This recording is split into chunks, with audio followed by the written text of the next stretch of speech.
I want you all to listen very carefully to this next dead idea, because it's a very subtle one. The dead idea is the idea that we have the right to target. Now, I put this in because what I sense as I look around the industry, I sense a creeping culture of entitlement when it comes to data. Targeting, consumer data, terms like that, micro-targeting, are thrown around our business discussions, frankly, without a lot of care. The content of our emails and speeches can end up in newspaper stories very quickly. And frankly, I think the average consumer would just be absolutely terrified to sit in on one of our breakout sessions here at iMedia, to hear how we talk about their data and how we talk about targeting them.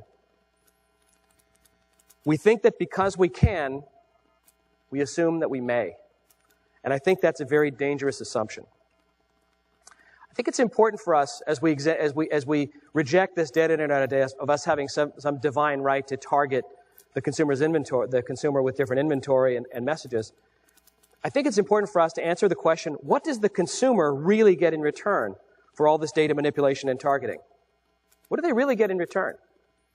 Oh, you'll get better ads. You'll get more relevant ads. Well, that's kind of an unfulfilled promise, isn't it? Because it's not really happening. You're getting the internet for free. Be happy with that. That's kind of a lazy premise, isn't it? We must do better than that, and we can do better than that. One can argue, and maybe I'm the first one to do it, that all this targeting and audience segmentation might actually be creating an internet that's worse for the consumer. It's worse for them. That by downplaying the need for context, we're actually disincenting the creation of quality content and environments. Interesting idea, huh? Now, I'm not calling for us to walk away from audience buying. Not at all. I'm just saying we've got to restore some sanity and find some balance.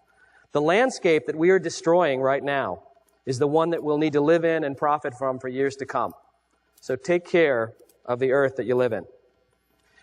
Now, it's true that internet privacy legislation that's proposed in the Boucher bill is likely not going to contain the dreaded opt-in cookie provisions that a lot of us were worried about.